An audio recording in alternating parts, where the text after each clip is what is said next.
Do you ever worry about your financial future? Are you concerned that you don't have a great hold on credit rating, insurance, and all these various financial matters? Today, I'm going to be giving you a backstage pass, a free look at a presentation I recently did for a bunch of amazing high school students at a local school. Again, this is Mark Savant Media. Here we're giving you the tips, tools, and tactics to take your side hustle full time. In my opinion, side hustling is one of the best ways to grow your experience and ensure that you're successful long term. That said, you need to have a basic grasp of how insurance works, how credit rating works, because you can easily be wasting tons of money on things that you don't necessarily need to waste it on. So with all that said, make sure you hit that subscribe button, smash the like, share this to someone that could learn a little bit from it, and let's get right into today's episode. What is up, students? I am very excited to have you here today because we're going to be talking about something that's, well, maybe not the most exciting topic in the world, but is absolutely crucial to your success in life. If you don't understand basic insurance and financial matters, you are in big trouble. To me, this is one of the biggest epidemics that we have in the United States right now is a lack of financial knowledge. So I want to go through some really key core practical concepts today. They're going to help you to be more successful as you move on to the next chapter of your life. So let's get right into this presentation. So my name is Mark Savant. I graduated from Florida Atlantic University in 2009. I've been in the insurance industry for over a decade. I've written thousands and thousands of policies, had tens of thousands of conversations, and I've got a lot of experience here in the South Florida region, and I look forward to sharing a lot of that with you here today. I'm a digital media specialist. I'm a side hustler by nature. I'm an after-hours entrepreneur. My production company, Mark Savant Media, has over 175,000 YouTube views. I host a mega popular podcast called The After Hours Entrepreneur. You can listen to that. If you have more questions for me, you can reach me at mark@marksavantmedia.com. I'd love to help you either learn more, answer more questions, because this is going to be a video pre-recorded presentation. I can't do that back and forth, which I love to do with students like yourself. But if you have a question, please hit me up. You can reach me. You can find me. mark@marksavantmedia.com is the best place to reach me. And again, my goal is to help you be as successful as possible, and you can do it. You have it in you. I know you do. So there's going to be a few key takeaways that I want you to walk away from this presentation understanding. The first of which is general types of insurances. So as you move through life and you go through various life changes, you have an idea of what types of insurances you might need. Okay. I want to talk to you about how you can get a better price on your insurance. And we're also going to talk about credit rating and why it is so important. I've done a few presentations for schools at this point, and it's shocking how little people understand about credit rating or what it actually is. Because let me tell you something, a credit rating is basically like your street credibility. It's what people think of you, but not just your friends in the lunchroom or the cafeteria. This is bankers, insurance companies, future employers. This is your reputation in the entire world, the entire planet. And we're going to talk a lot about credit rating, but if you walk away from this with one thing, it's having a better understanding of how important credit rating is and some tips to how you can build your credit rating. So first off, I want to talk about what insurance is and why you should care. Again, not the most exciting topic, but I'm going to make it as interesting as possible. So what is insurance? Well, at its core, insurance is a product that you purchase to protect you against financial loss. You get sick, health insurance will cover you. You get into a car accident, the auto insurance will cover the repairs to your vehicle. A loved one passes away, maybe they have life insurance to leave a death benefit to their loved ones. So there's a lot of different types of insurances, but again, it's there to protect you against financial loss. If you didn't have car insurance, can you afford $20,000 for car repairs or to buy a new vehicle? Probably not. If you get hurt and go to the hospital, can you afford hundreds of thousands of dollars in medical bills? Probably not. That's why you carry health insurance. So insurance is there to protect you against financial loss. Pretty simple, right? Makes sense. Yeah. Smash that like button if that makes sense to you. Smash that like button right now if that makes sense to you.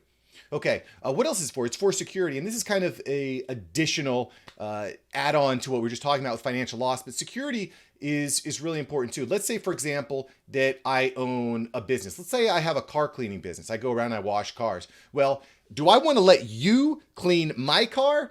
I want to make sure that you have insurance, because what happens if you come out and you put a bad coat of wax on it and it kills the paint? I don't want to have to spend $3,000 or $2,000 for a new coat of paint on my car. I want to make sure that you have insurance before you come onto my property and do a job for me. I need that security that you have insurance to pay for damages to myself. And at its core, what is insurance? It is an assessment of risk. What is the likelihood that something bad is going to happen? And what is it going to cost for us to handle that bad thing? So at its most simple level, it's risk assessment. When you get out in the car and you put the keys in the car today and you drive to school or you drive to work, you're assessing risk, right? I'm going to put on my seatbelt. That reduces my risk. I'm going to drive the speed limit. I'm going to follow the stop signs. That reduces my risk. So insurance is all about risk assessment and risk management at its core. That makes sense, right? So let's talk about the most common types of insurances now. I'm just going to kind of hit on, there's tons of types of insurance. If you're Mariah Carey, for example, you might insure your legs or your voice. So you can insure all kinds of things. Basically, you name it, you can insure it. But the most common types are going to be your car insurance, home renters and flood insurance in case there's a hurricane or disaster. You want to make sure that that can be repaired. If you're moving into an apartment, the apartment complex might require you to have insurance in case you damage the unit. Personal item insurance like jewelry. If you have a cell phone, which you probably do, A, you should be following Mark Savant Media on YouTube, but B, you probably have an insurance policy on your phone. So if the screen cracks or if it gets dropped in water or if you lose it.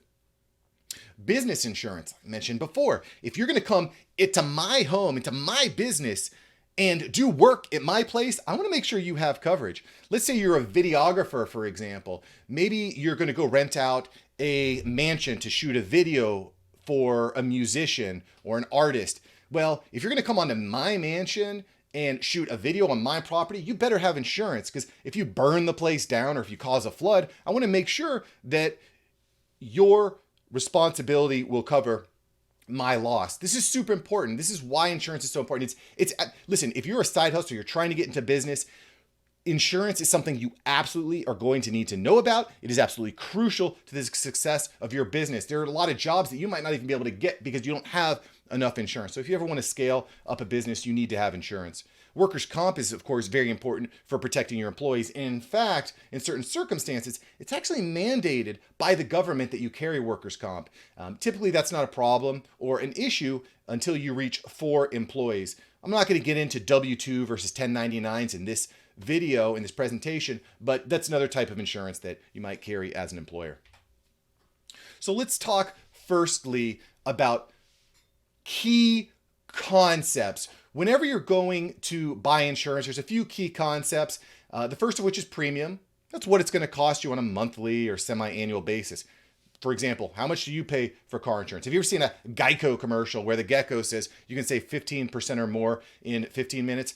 That's basically talking about premium. That's what you're paying for that product. Deductible is a little bit different. That is also an expense for you. Deductible is what you pay before the insurance pays. Let me give you a very simple example. You get into a car accident, okay? Let's say you back into a tree and you bang up your bumper and it's all messed up, and you call a tow truck and they bring it in. The deductible is what you pay before the insurance pays. So let's say you have $10,000 worth of damage to your car. The insurance company says, okay, you're responsible for the $500 deductible. That's your deductible. We'll pay the next $9,500. Okay. So deductible, long story short, is what you pay before the insurance pays at the time of a loss. And then let's talk about the benefit. The benefit in that example would be the $9,500. The benefit is what you get when something bad happens. It's what the insurance company pays out when something bad happens. Let's say, again, in this example, you suffer an injury and you go to the hospital. The benefit is the insurance company paying all the medical bills for you. Of course, you might have a deductible in front of that. You might have co-pays in front of that, which we'll talk about a little bit later. But the benefit is what the insurance does for you when something bad happens. Makes sense, right? Pretty simple.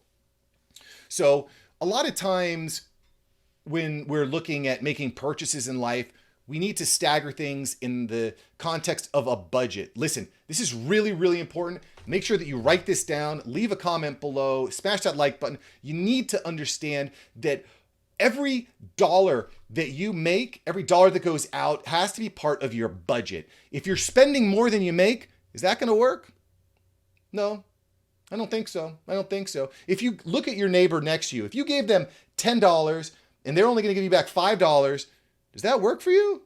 I don't think so. I don't think so. Maybe if I give you $10, you give me 12, that'll work, but I'm not giving you money to get less back. So listen, pretty simple here. Everything needs to fall within the context of budget. So it's no different in the insurance world, okay? If you're going to an insurance agency to buy insurance, then you're probably going to be hit up with tons of different things that you can purchase. You can buy this. I showed you a list before. There's a ton of different types of insurances you can buy. So the way I look at it is, again, within the context of budget, what are my priorities? What do I need to have to keep the government happy? And what do I need to have to keep the bank happy? For example, you need to have car insurance to keep the state happy. You need to have personal injury protection. You need to have liability, PIP and PD, as we say. If you're taking out a loan to buy a car, the bank is going to require you to carry insurance also. So, example, what do I have to have? What is must have to keep the bank happy, to keep the government happy? Everything else underneath that, you want to put within the context of your budget, because there's a lot of things that you would like to have. You'd probably like to have that insurance on your phone. You'd probably like to have a low deductible on your car insurance. There's a lot of things that you would like to have. Maybe you'd like to take out insurance policy so that if your girlfriend leaves you, you're not going to be sad or destitute. I've never sold that before, but hey, maybe this is a new business venture for you. Okay. But there's a lot of things that you must have. There's a few things that you must have, but there's a lot of things that you might like to have. So what I do is I go in and say, this is my budget.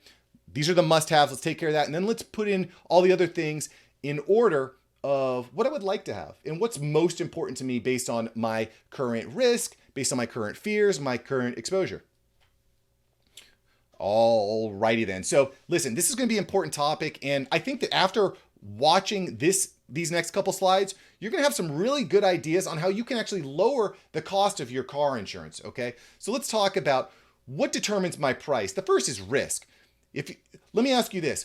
Is it more risk for a 40-year-old driver who's been driving for 20 years? Are they at a higher risk of having an accident? Or is a 16-year-old driver who's listening to loud music and just got their license at a higher risk? Okay. The more experienced you are, the lower your risk. Okay. The longer you've been driving safely, the lower your risk. Okay. The same thing goes towards a home. Okay. If you've got a home that's brand new and it's built to the most recent code, it's going to be less insurance to insure that. It's going to be less money to insure that than a home that was built 60 years ago and the wiring is going bad. You understand? So any way that you can reduce your chances of hurting someone or getting into a bad accident, the better. I'll give you another example. Maybe you just don't drive a lot. Maybe you're only driving a couple thousand miles a year. You're at a lower risk than someone that's driving 15,000 miles a year. You're driving less. You're less risky. There's less of a chance that you're actually going to get into an accident. Make sense?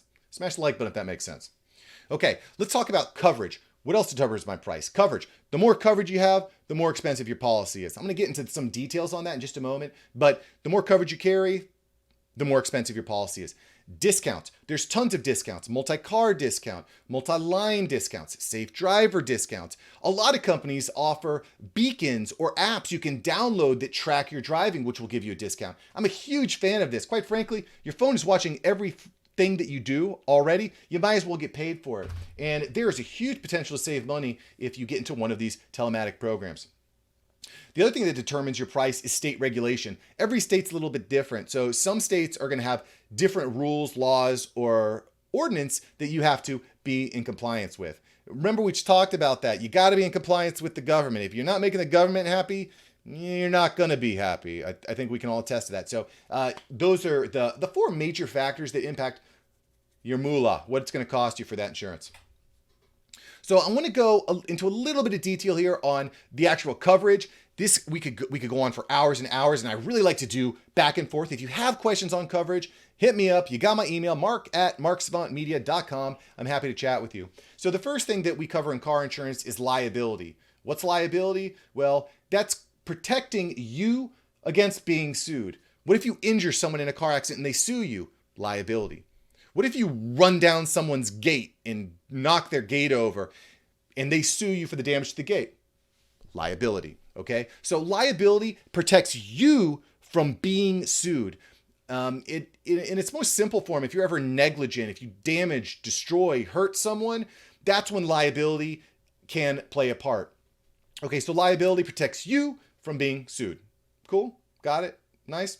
Dig it. Okay, personal injury protection. This is actually required in Florida, New York, and several other states, but personal injury protection covers injuries to you regardless of who is at fault. Again, this is more specific to Florida, so if you don't live in Florida, this might not necessarily apply to you, but personal injury protection covers injury to you if you're hurt in a car accident. It doesn't matter who's at fault. Heck, I could be riding my bike down the street and get hit by a car. I actually go through my personal injury insurance for the first portion of that injury. In Florida, it's the first $10,000. This could vary depending on your state, but that's what personal injury protection is. Uninsured motorist is another potentially state-specific coverage. It covers injury to you if you're hurt by someone that doesn't have enough insurance. Okay, so let's say, for example, you're stopped at a stoplight, you're checking your TikTok, you're seeing who's doing the good dances, and all of a sudden, bam, you get hit from behind. Oh, my back hurts, my neck and my back. I need a bacchiotomy. You get out of your car and you look at the guy behind you and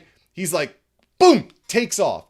It happens every day, right? So you're hurt, you're injured. The guy who hit you takes off. Who are you going to go after for injury?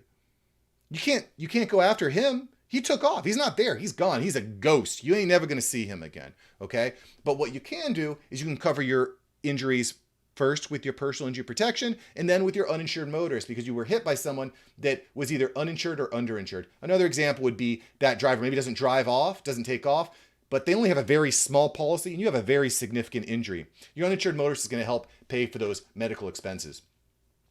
Comprehensive and collision cover damage to your vehicle. They cover damage to your vehicle.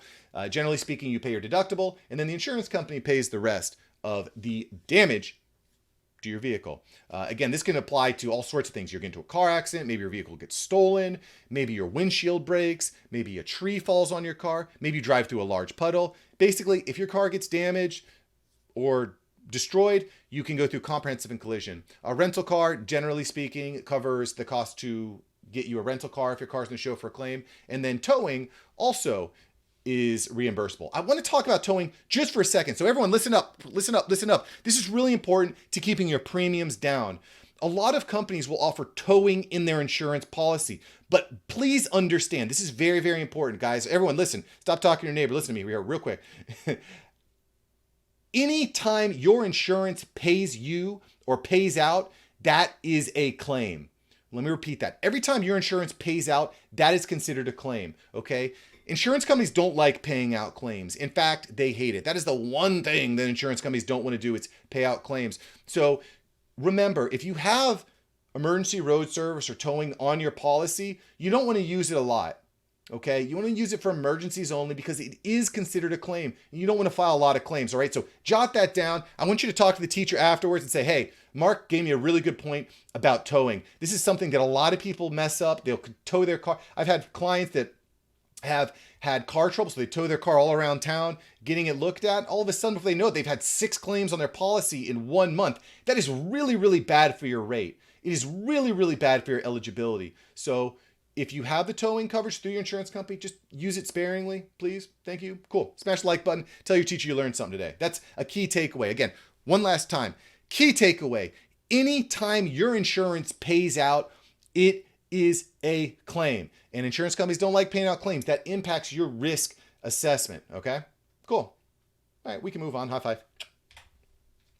So what if I have an accident? This is a slide I actually just added this morning because I think it's really, really important for young people to know what to do if they have an accident.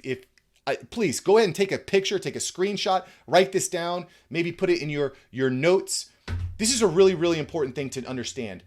It's not what to do if I have an accident, really. It's what to do when I have an accident. It is inevitable. You will have an accident at some point in your life. But what do?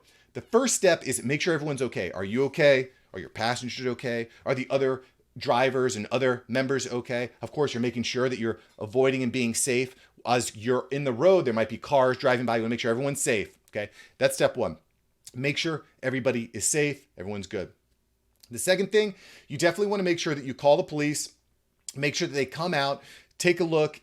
You want to get an accident report. I've seen this time and time again.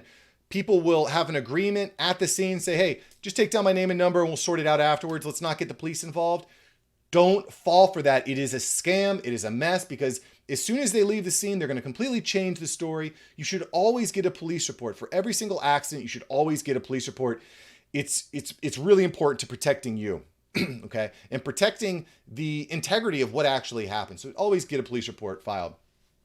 Thirdly, make sure that you take photos before you move your cars off the road. This is another common mistake that people will make. Someone hits them, they get into a car accident, the guy says, okay, let's get our cars off the road. Let's get our cars off the road. You should take pictures first, because once the cars have been moved, it's much more difficult to corroborate what actually happened. So this is one of the first things I like to do if I'm in an accident, which hopefully won't happen, knock on wood, is get out of the car with my phone, just take some quick photos. I want to get photos of where the vehicles are located. Are there any major intersections? Because where your cars are sitting after the accident is important for corroborating this story. When the police come and they get the police report, you probably have already moved your cars off the road to a safe place, but at least you have some photos to corroborate what happened. And then lastly, never admit fault at the scene. Don't do it. There's no reason for you to admit fault at the scene. Never say things like, I hit him, or I never saw him. You want to avoid saying things like that. So don't admit fault at the scene. Don't lie. Be honest, be straightforward, but don't admit fault at the scene. One thing I found that it's really easy trap for young people to fall into is they can get coerced or tricked into saying something that's maybe not necessarily true. Be confident in yourself. Be confident. Tell the truth. Don't admit fault, okay? Just don't admit fault at the scene. You may decide in the future, after you talk to your insurance agent or your attorney or your claim adjuster, that, this is, I was in fact at fault, but don't admit fault at the scene. I've definitely had situations where people have admitted fault and they weren't at fault. After I actually talked to them and figured out what happened, they weren't at fault. And again, if you get into a situation with an older person, in their 40s, 50s, someone who's more experienced, it's very easy for them to paint a picture that shows you at fault. So all the tips, again, take a picture of this, smash the like button, share this with your friends and family that need to hear this. This is a really important slide. These are the 4 key takeaways. If you're in an accident, you definitely want to make sure that you handle all these things. All right. Actually, I'm going to give you a quick bonus. If the tow truck driver says, I know a guy who can do the repairs, proceed with caution. Okay, there's a lot of scam artist tow truck companies out there. If the tow truck driver says, I'm going to tow you to this body shop, they do great work, they'll take care of you, just proceed with caution. All right. All right. So we've talked a lot about insurance, but this is also a really important topic. This is all about credit rating and borrowing money. If you're ever looking into buying your next car or leasing a car, vehicle loans, vehicle leasing is going to be part of that. Okay. You probably, like me, don't have $100,000 sitting in the bank that you can just go out and buy a car, 50,000 or 20 or whatever. You don't have a ton of money in the bank. You're going to need to likely get a loan. So this is a really important topic. I would encourage you, close your phone, take out your notepad, take photos. These are going to be some really important things. If you gain nothing from this entire conversation, these next couple slides are very important because they're going to cost you moolah. They're going to cost you money. Okay. If you don't know or understand these topics, I promise you will be spending more money on crap for the rest of your life. Have you ever heard that term, paying money for air? These slides are going to help you prevent that. All right. So I want to talk to you a little bit about vehicle loans, which is something I've been writing for a long time. I am not a financial advisor. I don't have a certification in that, but I'm going to tell you some really key concepts when it comes to getting better financing. Okay. So when you take out a loan, when you borrow money from a bank to buy a car, that's called the principal. So let's say you're going to go out, you're going to buy a Honda Civic for $10,000. Okay. Let's just say you need to borrow $10,000. You're going to go to a bank. The bank is going to lend you $10,000 and you're going to pay it to the car dealer for that vehicle. That's what we call the principal. That $10,000 is the principal. That's the amount of cash that you are getting for that purchase. That's the principal. Okay. The interest or the interest rate is what you're going to be paying back to the bank for lending you the money. Okay. The bank isn't giving you free money. You are going to be paying them to borrow the money. You say, Mark, I don't have money. How can I pay them? You're going to be paying them back every time you make a payment. So generally, the way that a vehicle loan is structured is on a 5, 6, or 7-year term. Let's use a 5-year term, for example.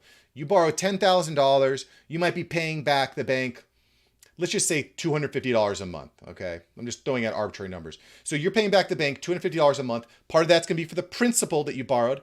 The other part is going to be for the interest, okay? Let me give you another example. Let's turn to your neighbor next to you, okay? And say, hey, can I borrow 10 bucks? Go ahead and do it. Ask them. They probably said no, okay? Because you haven't built up that collateral. But if they said yes, they might say, sure, I'll lend you 10 bucks if you pay me back 12 tomorrow, right? I'll lend you money today, but I want some money back tomorrow because my money is valuable. My money is worth more in my pocket than it is in your pocket. But I'm willing to lend you the money.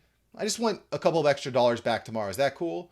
Right? Is that cool? You might say, sure, I don't have money today. I'll pay you back a couple extra bucks tomorrow. That is exactly what a loan is structured like on a more grandiose basis. So that $10 would be the principal, that $2 would be the interest or the interest rate. An interest rate is all rated based on what is the chance that this person is going to pay you back. You might look to the person to the left of you and you're like, this person ain't going to pay me back. So I want $5 back. I want 15 bucks back tomorrow. Well, this person is probably going to pay me back. You can pay me back 12 tomorrow. You know what I'm saying? The greater the chance that someone's going to pay back the bank, the lower the interest rate, the lower the amount they're going to need to pay back. All right. Again, this is very, very, very important. Write this down. If you learn nothing, I want you to understand that paying back debt is incredibly important. If you are not paying back your debt on time, you're going to be paying more and more and more. Because listen, you would rather be the person on the right who only has to pay back 2 extra bucks than the person on your left who has to pay you back 5 extra bucks. You understand? Does that make sense? Cool. Rock and roll. All right. So credit rating is basically a rating that credit bureaus determine, like Equifax and TransUnion. These credit bureaus determine what is the likelihood that this person is going to pay back their debts.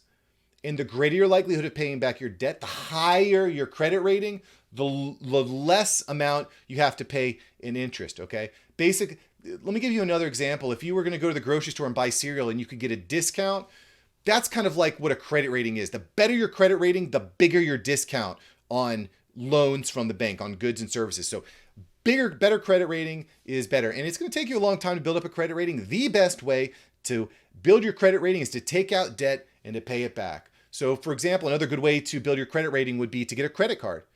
Every month you use your credit card, and at the end of every month you pay it back. That builds your credit rating. If you don't pay back your credit card, you are cruising for disaster. Please pay your credit card bills off because it's going to impact every shape of your life if you're not paying back your credit cards and your debts. Make sure that you're never overextending. I'm kind of going on a tangent here. But basically, the best way to build your credit rating is to take out debt and pay it back. Again, I'm not a financial advisor, but this is pretty common sense stuff here. Okay. What else determines your interest rate?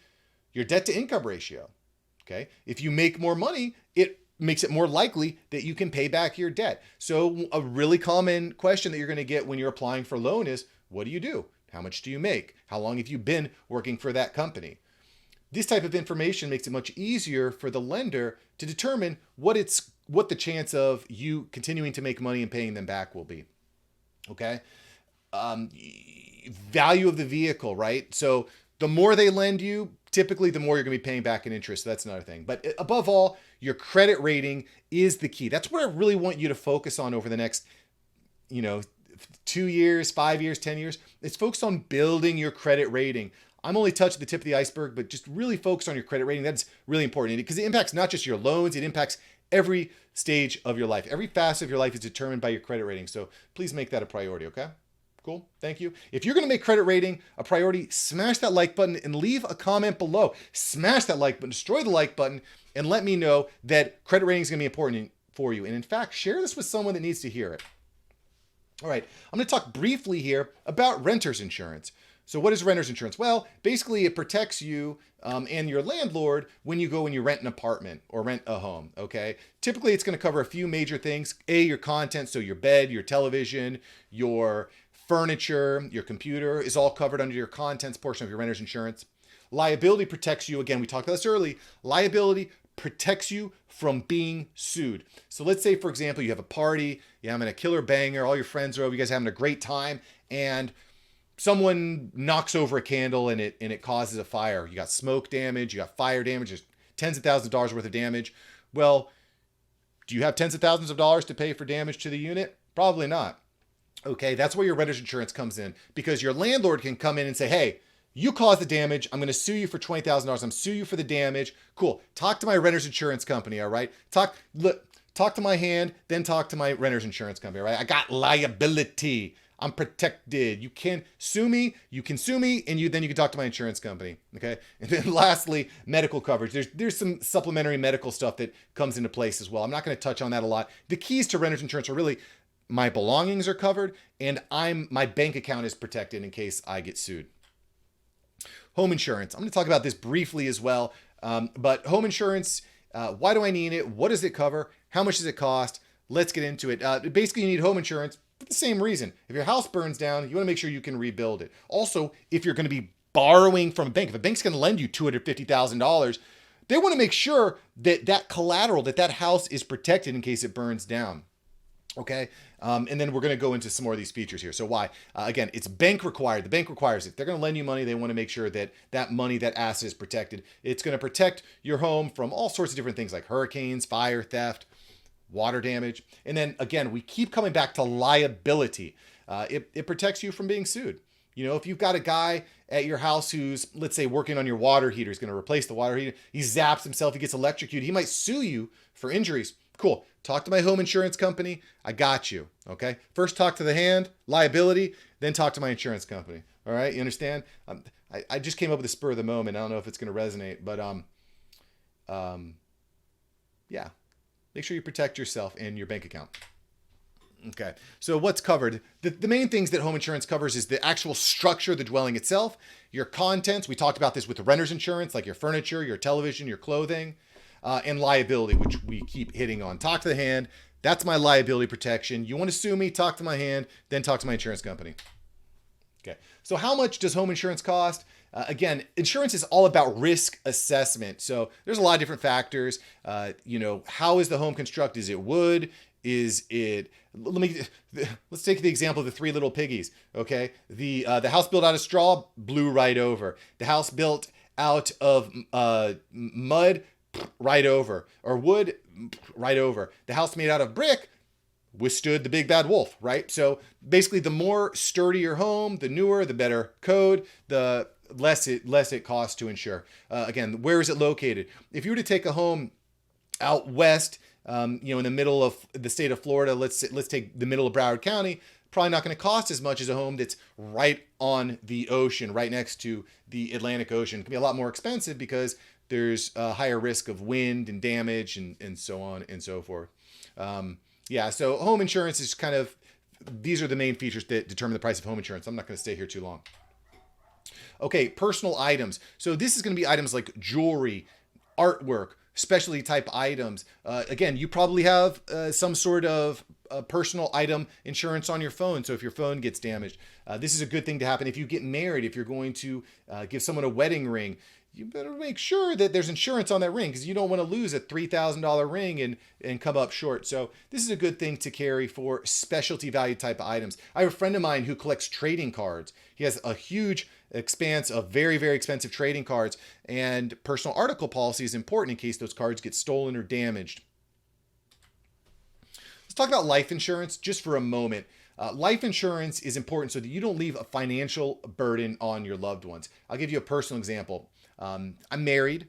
I'm the primary breadwinner of my home, meaning I'm the primary income generator for the home. I have 2 children. So I want to make sure that if I were to pass away, that my kids and my wife are going to be okay. My wife's not going to have to take out 2 or 3 jobs to pay the mortgage. She's not going to have to sell our house. So life insurance is important for protecting your loved ones. If I was to pass away, I want to make sure that my family is going to be financially secure. So I'm not going to go into a ton of time here on the key terms, but in this example, if I was to pass away, I would be the named insured. Okay. My death benefit would be paid out to my loved ones. Let's say I have a $500,000 policy. Let's just say if I'm to pass away, I'm the named insured. I would pass on my death benefit, the $500,000, to my beneficiary, probably my wife or a family member or a loved one, someone that's kind of reliant on me. Okay. A lot of life policies build up cash value inside of them. That would be your cash surrender value. And then some policies will pay out an annual dividend. What are the main types of life insurances? Term and whole life. So I just want to kind of touch on these real briefly. Term insurance is not expensive. It's cheaper, and it lasts a set period of time, typically 10, 20, or 30 years. It's a good way to get a large policy for a small amount of money. I think that really, just about everyone should have some term insurance in place, so that they're not leaving a burden for their loved ones. Generally good to get term insurance when you're in your heavy earning years. So if you're 30, 40, you're making lots of money. Hopefully you're worried about your credit rating, you're saving money too. But that's where you get term insurance. Whole life insurance lasts your entire life. It builds up cash value. Really great, but it's a lot more expensive. You're going to pay a lot more for a large whole life life insurance policy than you would for a term policy. I typically recommend a combination of both, some term and some whole life, because your needs at age 90 are going to be different than your needs at age 30. So let's talk about business insurance, right? If you're like me, if you're a side hustler, if you're an after hours entrepreneur, if you're putting in that work to make money on the side, you're building a business. So congratulations to you. Keep it up. Keep going. Take control of your future. I love it. Now, one of the things that you might run into is you need business insurance. We kind of talked about this a little bit before, but business insurance is important to make sure that you're protecting your business, right? You're protecting that asset, you're protecting the equity in your business, but you're also able to get certain jobs. Certain jobs you won't be able to get unless you have insurance, unless you have liability. I gave you some examples earlier where you're a videographer shooting a music video. Well, you better have liability insurance in case you cause damage to the set. Right? If you're a car cleaner and you're going around waxing and washing cars, you better have liability insurance in case you damage that Mercedes. Okay. Well, what types of insurance do you need? We're going to talk about that. It depends on the type of business that you have. It depends on the type of bids and the contracts that you're getting. And is it expensive? In some cases, yes. In some cases, no. Again, it really depends. At the end of the day, insurance cost all revolves around risk. It all revolves around the exposure and the chance of something bad happening. Okay. So what are the main types of business insurance out there? So the first is the general liability, which we just kind of talked about. If somebody sues you, talk to the hand, then talk to my insurance company. General liability covers that yourself getting sued, or in this case, your business getting sued. And I just gave you a couple examples of why that would be important. Commercial auto, maybe you've got a cleaning truck. You've got a truck that drives around doing pressure washing. You're going to need commercial auto insurance because you got this big truck that's got, a bunch of signage on it. You probably need commercial auto. Employers, non-owned liability. This is something that protects employers that have employees that are out doing jobs. It kind of extends the liability. Workers' comp. Maybe one of your employees gets injured on a job or injured on a set. You need to carry workers' comp. In some places, this is government mandated. Health insurance. Are you going to provide health insurance to your employees? That's another type of insurance. In some cases, it's actually mandatory. So health insurance is something that you need to think about. And then life insurance. This is a more obscure one, but maybe you have a manager who's just absolutely crucial to your day-to-day operations. They understand the whole business. They have tons of connections. What happens if they pass away?